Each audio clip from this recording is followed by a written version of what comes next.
the scene. He's got the voice that's mean, asking those questions that you never seen. He's got that fire, burning bright and clean. Andrew Keen making waves, break the routine on the Keen on show. He brings the heat, asking the minds, digging deep till they bleed. No sugar-coated truths, no lies to deceive. Andrew Keen, the master of the interview beat.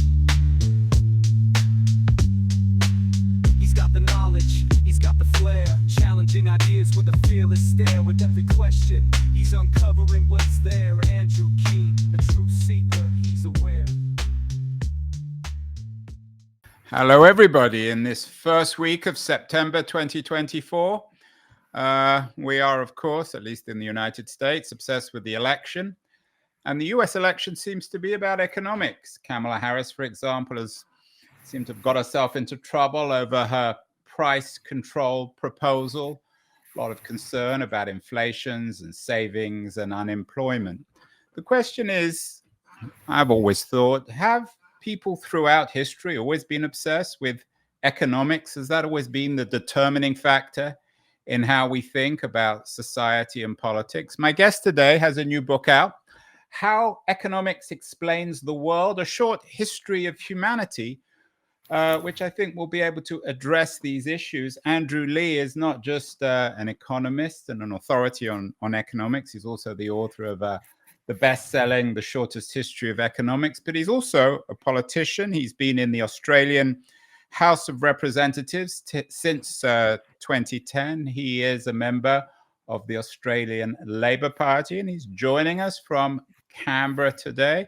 Andrew, congratulations on the new book, How Economics Explains the World, a short history of humanity. So let me ask you this. I know it's probably a rather it's a rather naive question from a non-economist, but have people throughout history been as obsessed with economics as we are today? Well, good day, Andrew, and thanks very much for having me on the show at the start of spring for me and the start of fall for you. I think the question you ask is a really perceptive one, because the story is both about how economics has shaped the world and also the discipline of economics. I think people throughout history have been concerned about their living standards, but the discipline of economics and thinking about things through the lens of markets has really only come in the last couple of centuries.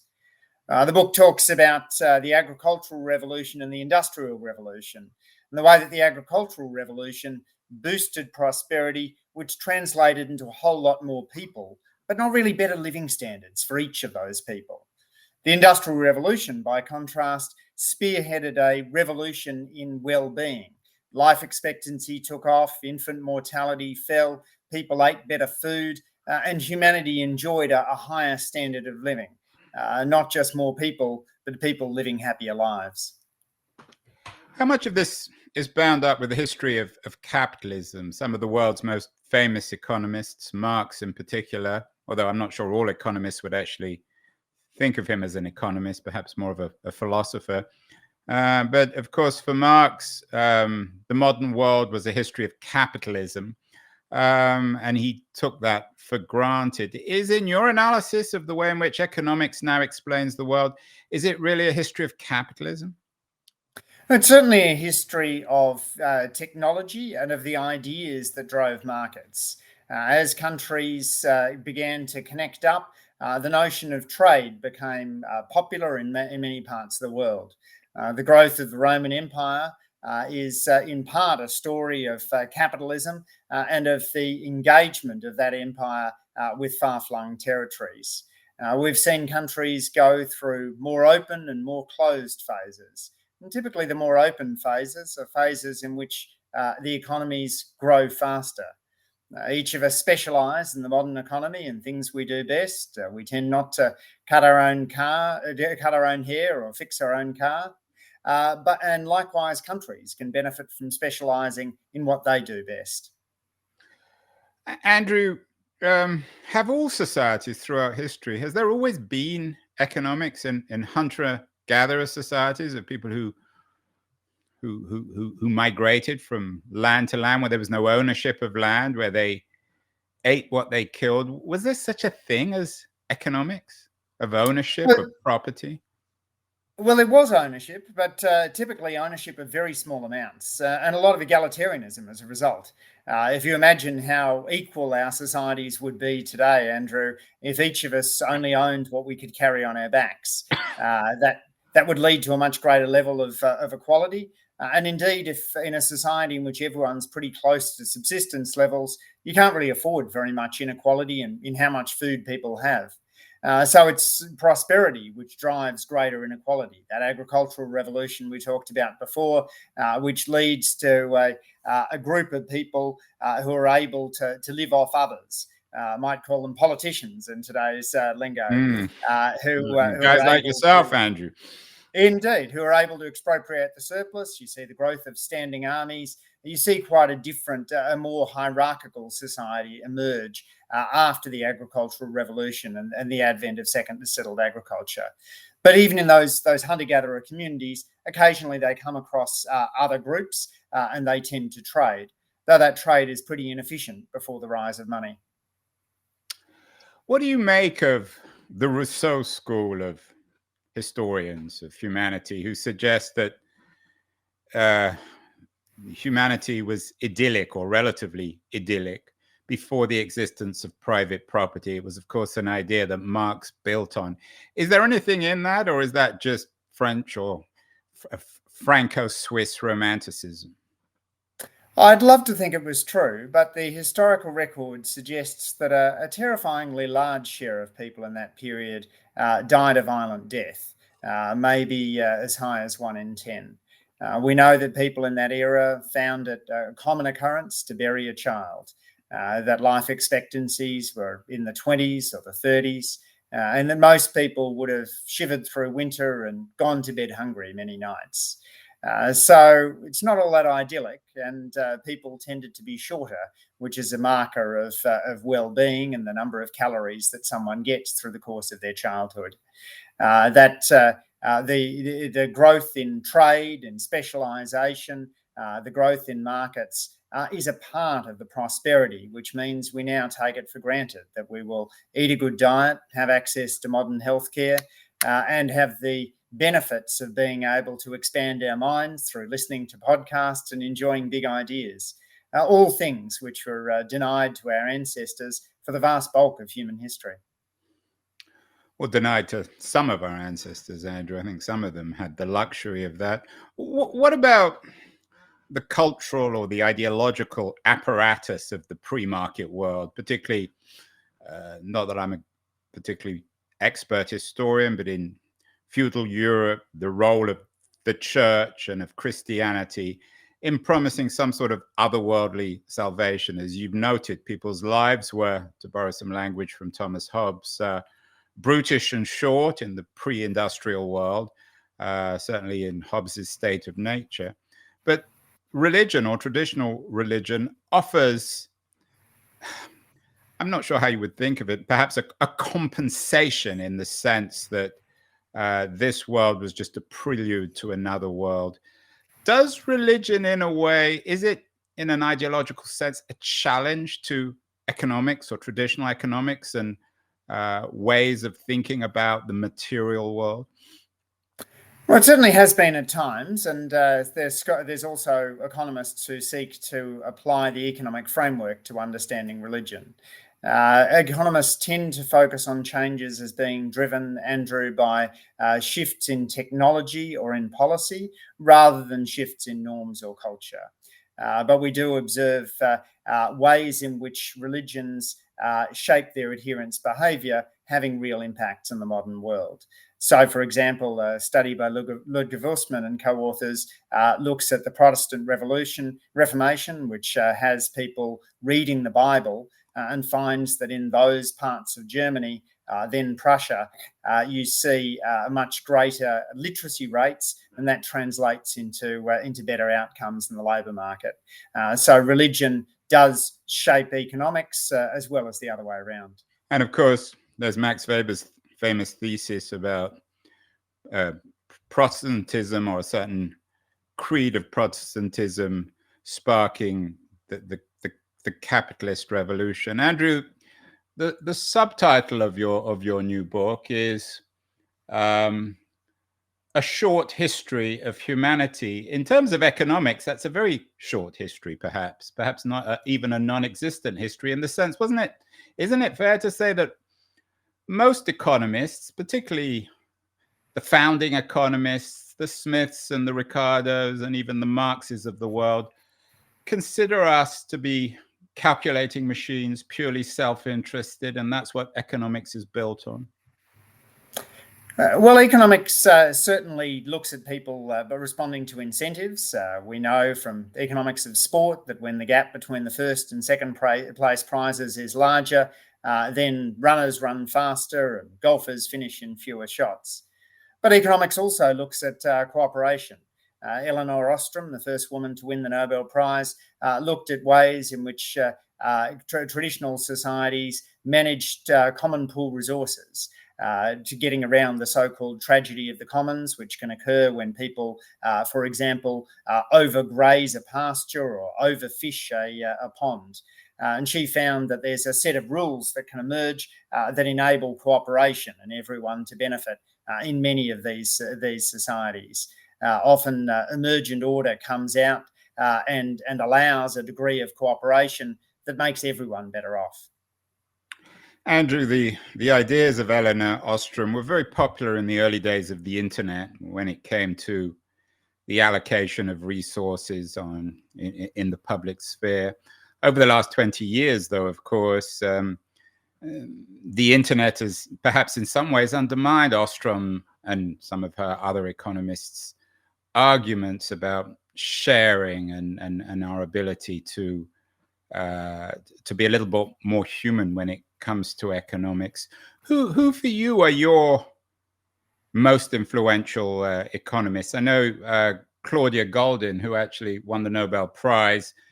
She was on the show a few years ago, charming woman. She was talking about career and family, at that point, her new book. She blurbs your book. I'm guessing, well, she's certainly a fan of yours. You're probably a fan of hers. Is there a school of Goldin and Ostrom and others that you're part of in economic terms? Yeah, so I was trained at Harvard in the sort of so-called Cambridge School of Economics, which places a great emphasis on identifying causality in a rigorous way. That comes out of labour economics, and the idea is that we shouldn't simply look at correlations in the world and assume that we've got something that really matters. The emphasis on natural experiments, instrumental variables, and of course the rise in randomised trials has been really crucial. So I look at people like Esther Duflo and Michael Kremer, Abhijit Banerjee, who shared the Nobel Prize for their work in randomised trials. Claudia Simplify Goldin. it for me, Andrew. A randomized trial sounds like gobbledygook. What does it mean? And what's the point of this school of economics? What are they saying? And what are you saying? So they're taking the same approach to social programs that we've traditionally taken to medicines. If you want to test a new vaccine, you don't just take it out of the lab and roll it out into people's arms. You instead take a small sample, toss a coin, half get a placebo, half get the actual treatment. And then you look and see whether there's differences between the two. And likewise with randomized trials of social policies, policy programs such as conditional cash transfers that pay parents a certain amount if their kids attend school and do well, can be randomly trialed, with some getting it, some not getting it, and then we compare the difference. We then get a really... Jumping in again, what does this school of economics tell us about humans? Are we less self-interested than perhaps the classical economists suggested? I think it tells us that we're too inclined to jump from seeing correlational patterns to causation, and that we need to take a bit of a step back and be careful that we don't let our gut instinct run away from us. Josh Gans, who also won the Nobel Prize for his work in this area, has emphasised the so-called credibility revolution, the importance of being sure that we're getting rigorous causal effects. Some programs that feel good, such as Scared Straight, that sends delinquent youths to jail for a day, looked good in low-quality evaluations, but once subject to a randomised trial, turned out to actually be doing harm, as has been true for some promising drugs that look good in the lab, but turn out to cause problems in the field. So that randomised revolution, the credibility revolution, has given a greater sense of modesty to many economists, a sense that perhaps we don't know as much as we think we do. Yeah. Andrew, you wear your ideological heart on your sleeve. You're a minister in the Labour Party in Australia. I sometimes think with social scientists, particularly economists and perhaps sociologists, they don't always do that. They come up with theories and white papers and research which simply prove what they thought in the first place. Do you think sometimes some truth to that? It seems as if university departments, particularly at places like Harvard, tend to be in pretty full agreement on value systems and on the way in which they view the world. I'm guessing there isn't a single economist at Harvard who would vote, for example, for Donald Trump. Do you think that in some ways economics is just a way of putting our preferences, our ideas, our passions into supposed science? Well, certainly there's many at Harvard who've worked for Republican administrations. I think of the late Martin Feldstein, who taught me, or Greg Mankiw, who worked for George W. Bush. It's probably more that the modern Republican Party has moved away from universities than the reverse. But we do all need to be willing to have evidence upturn our presuppositions. And one of the things that I really admire about those who work on randomised trials is their willingness to go where the data lead them and to say, let's put all of our rigour into testing programs and then let the cards fall where they may. And in this sense, they're putting science into practice. Keynes talked about the work of dentists and the importance of economists being good dentists to the economy. We shouldn't get too far above ourselves in terms of our impact to change the world. We should be a little more modest, but really hewing to the evidence.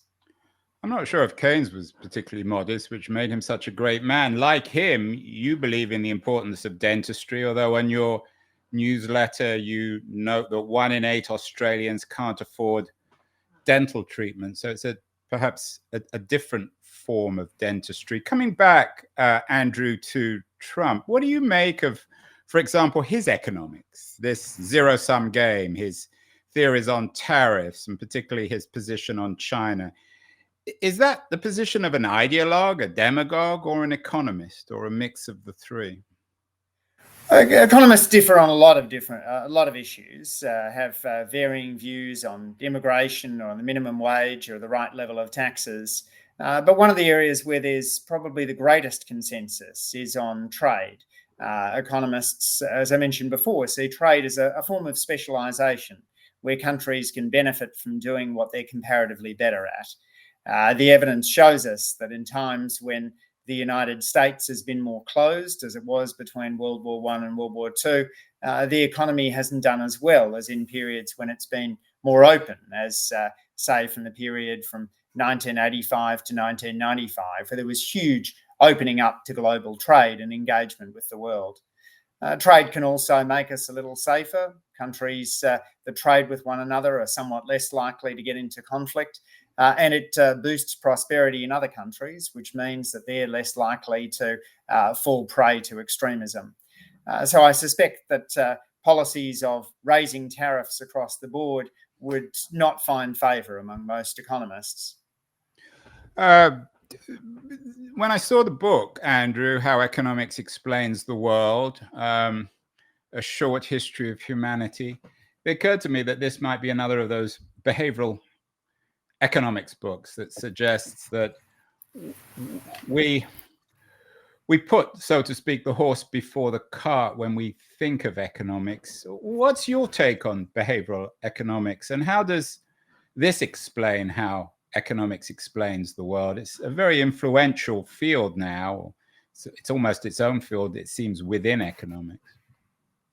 Well, for one, we need to stop calling behavioural economics new, because many of the insights really came a quarter of a century ago now. The work of the late Danny Kahneman and his collaborator Amos Tversky showed that there are many contexts in which people don't follow the rational model, and that there are some clear lines that can be identified in deviations from the rational model.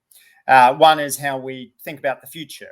We seem to have a different attitude to tomorrow than we do to a one-day delay from a month to a month plus a day.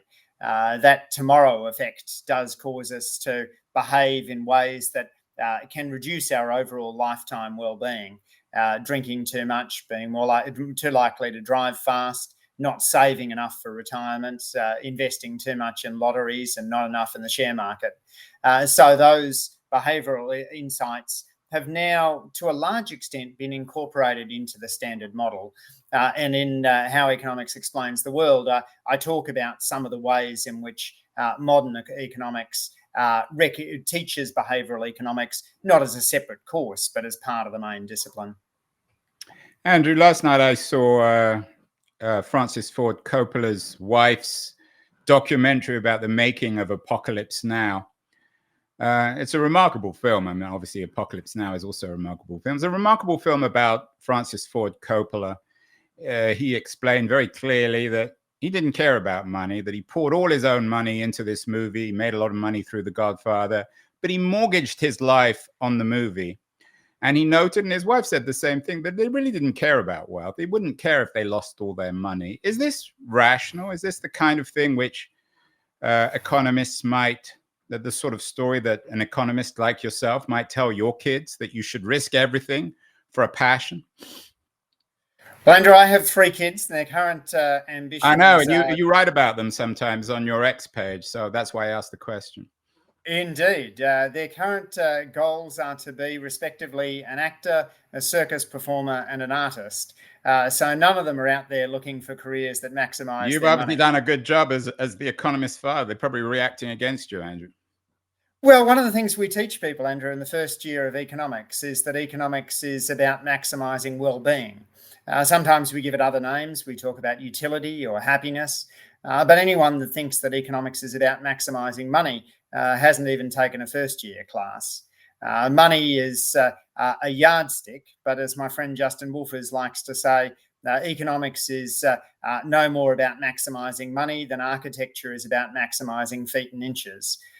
So it can be useful to monetize items, but our models see people as maximising happiness.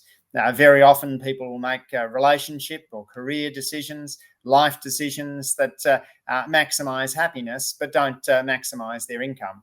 Very few of us would choose to work every weekend in order to maximise our income if it came at the cost of spending time with family and friends. So the Francis Ford Coppola decision seems utterly rational to me. Take a shot at making a huge impact on the world.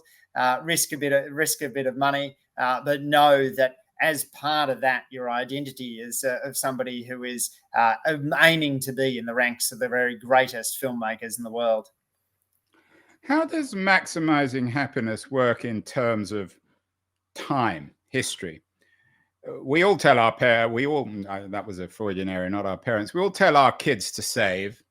Most of us haven't. And most kids, of course, don't listen to us. They ignore it, and then it gets too late and they have to save too fast when they get older. But for a 15-year-old or a 20-year-old or your kids who want to be circus performers or actors, the idea of saving money doesn't make any sense. But when you get to 50, when you've got kids, when you begin to imagine retirement, economics appears very different. So we've done shows on this, Andrew. What's the relationship between economics and time and one's own personal time? How do we somehow escape ourselves so that even if we're not immediately obsessed with the idea of retirement in our 20s or 30s, that at least we can acknowledge that saving for a rainy day might not be such a bad idea? Well, 2 observations on that, Andrew. One is that economists think about consumption smoothing over the course of a lifetime. We tend to take out mortgages rather than save through our lifetime and then buy a house once we've got the full amount of the house, because we want to enjoy living in a home in our 30s, not just have it at the end of our lives. We tend to take out credit card debt when we're at university because we understand that when we graduate, we're more likely to go into a better paying job. And so that role of consumption smoothing then means that ideally there's some income left over that we can, or some assets left over that we can convert into income in retirement when we've stopped working.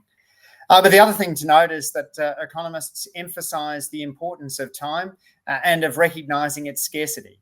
It is often I will see young Australians who are putting a lot of emphasis into where the money will come from, but not enough evidence not enough emphasis on where the time is going.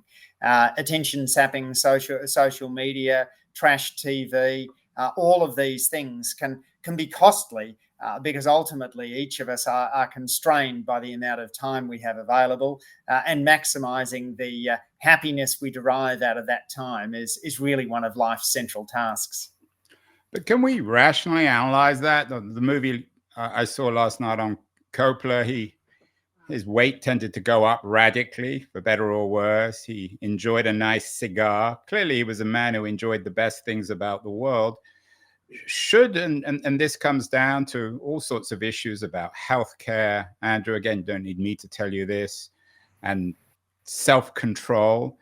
Is that the heart of modern economics, at least in terms of social policy or political policy, to teach people that they need to establish their own personal regimes of control, of not eating too much, of not drinking too much, of not watching too much social media on their phones?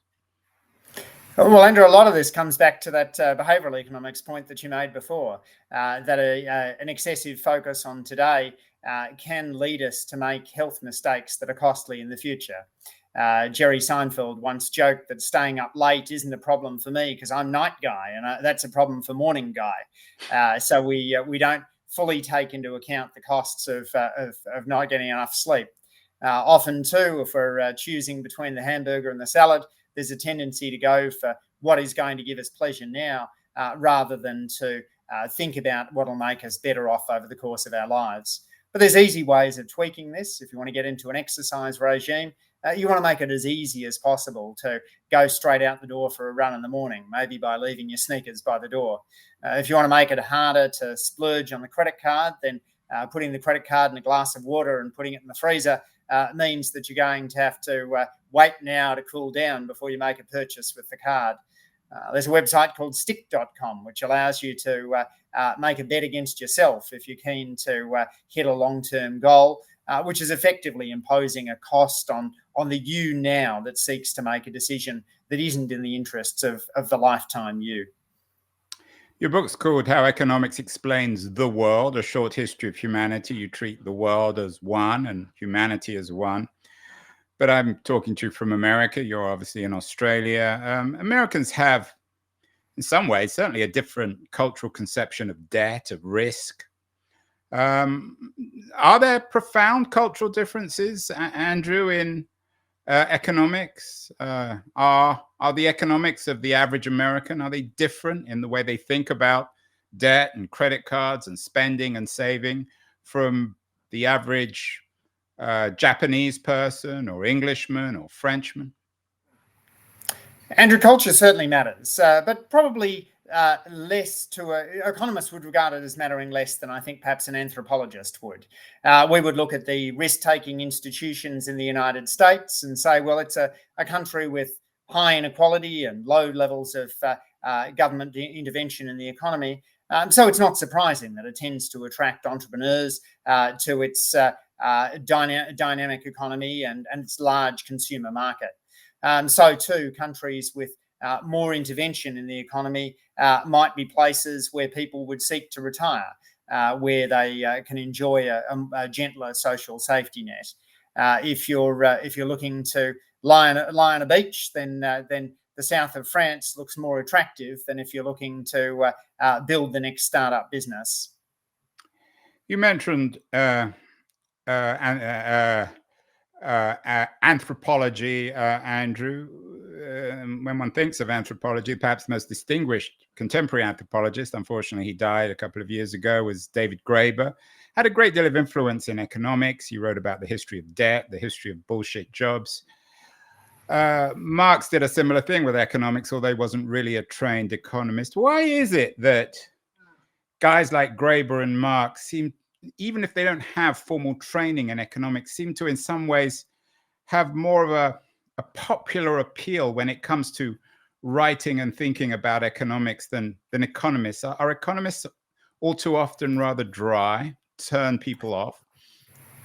Well, I do love David Graeber's books, and I think particularly B.S. Jobs has had a big impact on how people think about work. Artificial intelligence is making many people look at ways in which they can turn those so-called jobs into part-time jobs while earning a full-time salary. But economics also has moved into other disciplines as well. One of the things I talk about in How Economics Explains the World is the growth of the economics of crime, the economics of sport, the economics of religion, the economics of beauty under Dan Hammermesh. What is the economics of religion, Andrew? What does that mean? Well, the economics of religion looks at how at certain times in history, competition among religions has led to greater religiosity. It tends to be the case that if you have a single state-imposed church, as the Scandinavian countries do, you get lower levels of religiosity than when you have more competition between religions, as common in the United States. The birth of Christianity is a time at which there is a lot of competition among religions or religious sects at that era. So it's not that surprising that the Abrahamic religions are emerging in that crucible of religious competition. That's one of the ways in which economists bring a market analysis towards looking at something which has traditionally been the realm of other branches of the social sciences. Those, I think the insights from those new areas have been popularized in pretty exciting ways. You think about Steve Levitt and Stephen Dubner's Freakonomics series of books, the work of Tim Harford and the Undercover Economist, and his work on new inventions. There's a lot of really fun, exciting economic popularizers out there telling the tale of economics. Is there a limit to that? I have to admit, I'm sometimes rather skeptical of the way in which rational choice theorists perhaps have influenced the study of politics and political philosophy. Are there some subjects where economics simply isn't suited? Yeah, so feminist economics has been probably the most valuable critique in this way, which has looked at the strong role of norms in shaping outcomes, and has also pointed out the importance of measuring unpaid work. It's noted the fact that in our GDP statistics, we tend to exclude much of the work which is done by women, whether that's caring for young people or caring for the elderly or housework, all disproportionately done by women. So that feminist economics framework, I think, is one of the is a significant challenge to the rational model, probably more so than behavioural economics, and is increasingly being incorporated through the work of Claudia Golden and others. Is there a school of economics, Andrew, that astonishes you, not for being right, but for being wrong? The Malthusian school in the 19th century seems to have got it particularly wrong. A lot of people would also argue Marx got it wrong. Is there a school that is a model for bad economics, do you think? Well, yes. I mean, Malthus is a great example of someone who saw resource constraints everywhere and was skeptical of the ability of technology to make a difference. We have his antecedents, the Ehrlichs, who argued in the late 1960s and early 1970s that the world was doomed to be unable to feed itself, and that food aid to places like India simply wasn't practical. They didn't anticipate the Green Revolution, the transformation in agricultural productivity, which enabled the humanity to feed a much larger number of people and for living standards to continue to increase. Now, really, it's politics that's the constraint on that. Even in poor countries which are well governed and open to international institutions, most people are able to go to bed with a full belly, and the rate of infant deaths is substantially lower than it was. technology has played a remarkable role. We had a show, Andrew, last week with somebody who was arguing that inequality in the world has only grown over the last 50 years. And my response was, my understanding, at least as a non-economist, is that wasn't true. There may be more inequality within advanced industrial Western societies like the US or the UK, maybe even Australia. But the inequality between Western Europe or North America and the so-called developing world is much less in the 2020s than it was certainly in the 1920s or the 1960s or 80s. Is that true? It is. And this is one of those fun statistical facts, which is that inequality has grown in most countries. It's grown in China, it's grown in India, it's grown in the United States, it's grown in Australia. And yet global inequality, if you just line up everybody in the world and look at the income gaps, has declined, largely because of the huge increase in material living standards in the massive economies of China and India. That has meant that as those countries have rampaged up the income distribution, they've managed to decrease global inequality. Poverty in China since the market reforms of the late 1970s has massively fallen, and that the increase in prosperity in those two big economies really has driven the decrease in global inequality. Did anyone predict that? Not at the start, no. And, there's also a question as to... Which is pretty amazing considering now everything in retrospect seems obvious, Andrew. But why didn't most economists recognize that? Yeah, I mean, one of the things that a point that Jeff Sachs makes is that China... Who's been on the show too, a very good economist. Although, you've again, had a wonderful... very ideological. One of the points that he makes is that when China began its market revolution, it had a huge share of people working in agriculture. So it was able to get big productivity gains just by the steady move from the country to the city, from the farm to the factory. And that's been a major driver of Chinese prosperity. But to circle back to that inequality point, even if global inequality has fallen, that may not change some of the effects of inequality on society. Most of us don't compare ourselves to people living in other countries. We compare ourselves to people in the same country. And so as the gap within countries has grown, that may have an adverse impact on mobility within those countries, may allow the super rich to skew politics more. So within country inequality tends to be what most economists look at, including the late Tony Atkinson, who's in the picture over my shoulder as I'm speaking to you. Andrew, let's end where we began with the American election. Seem to be two messages on economics that have been presented. Trump, who's arguing that things are much worse.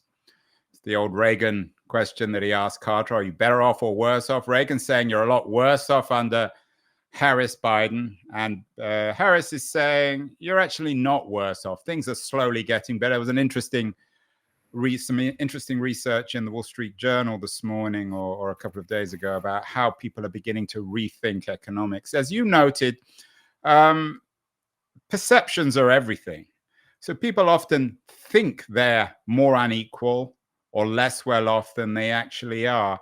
As a politician, though, what are you going to do about that? I mean, does that mean that economics really doesn't matter? It's all a question of perceptions and ideology and marketing and how you present all this stuff? Yes, I mean, the US isn't in recession, it's in field session. There is... what does that mean, Andrew? Well, there's a huge, if you look at the objective economic statistics, inflation is pretty close to the Federal Reserve's target. Unemployment remains low. Growth has been solid.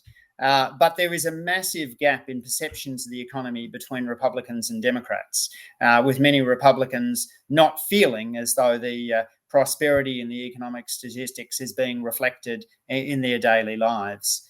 Part of the challenge of that is for economists to be able to communicate clearly about what's happening and be candid with the public about the strengths and weaknesses of the US economy in terms of entrepreneurship, in terms of wages, unemployment, innovation. The US economy is performing very strongly. In terms of inequality, access to healthcare, equity of education, there's still a ways to go. I think that's how an economist would regard things. But it's really, we need to learn a lot from the political scientists as to why views about the economy are being so much more shaped by politics than in the past. It ought to be normal for an opposing political candidate to try and persuade voters that the economy is doing poorly. But right now, the gap between how Republicans and Democrats view the economy is as big as I've ever seen. So that's a political science question to really unpack. What advice would next week? There's a big debate, as I'm sure you know, between a televised debate between Harris and Trump. What advice would you give Harris on arguing with Trump that America isn't in the cataclysmic existential situation that he claims? Should she wave some charts at him? Should she run numbers? Or will that just be more off-putting? Is there a culture now where people are turned off and angry by data-wielding economists? Yeah, I think economics or political persuasion in the economic realm is a meld of statistics and storytelling. I always try to go back to the raw economic facts. In this case, it'd be 4-point-something% unemployment, which by historical standards is remarkable. But then also to the stories, people in Pittsburgh who've managed to find jobs in new advanced industries, as some of those earlier Rust Belt factory jobs closed. The ability of people to transition to new service jobs, the potential of artificial intelligence, not only to boost average incomes, but also to reduce the equity gaps, because some of the evidence out of AI is that unlike other big technologies, this one actually might be an equalizer rather than a force that drives us apart. So telling that optimistic story probably fits well with the Harris brand, but grounding it in statistics and storytelling is for me the key. And finally, Andrew, I noted you brought up canes and dentists. I noted earlier that your newsletter notes that 1 in 8 Australians can't afford dental treatment. I'm assuming that doesn't make dental treatment the central issue for you in economics in the 2020s. But finally, what are the big issues for you? Inequality hasn't gone away, dental treatment, insurance. It always seems to me as if insurance should be a big issue that no one ever talks about. Obviously, the environment. What would be the 1 or 2 central issues for the second half of the 2020s for the science, the social science of economics, and for economists like yourself? I wrote a book with Joshua Gans called Innovation Plus Equality, how to make sure we have a future that's more like Star Trek than Terminator. And in it, we were aiming to make the case that economies need innovation. We need more technological growth. That's the engine of progress. But at the same time, that needs to be grounded on sharing the benefits, ensuring that everybody is able to gain. Walking away from these false ideas that we can have a mass of jobless people subsisting on government handouts, and recognising that work is integral to people's sense of dignity. So creating more good-paying jobs with strong healthcare behind them, fulfilling jobs which are able to let people go home with a sense of meaning and purpose. That, for me, is the central challenge in the modern economy. And that will best be done by engaging with the world. At the times when the United States has stepped up and reached out to other countries, as in the post-war decades, it has done so much better for itself and for the world than in those periods in which it's pulled up the immigration walls, the tariff walls, and retreated back into autarky. Well, you got my vote, Andrew Leigh, even though I'm not Australian, so I'm afraid I can't vote for you. But congratulations on the new book. Fascinating new book, wonderful title. How Economics Explains the World, a short history of humanity. And the shortness, I think, is very attractive in our age where books are too long. Congratulations, Andrew, on the new book. We'll get you back to see how economics continues to explain the world later in the 2020s. So thank you so much. That was a fascinating conversation. I'd love that. Thanks again, Andrew.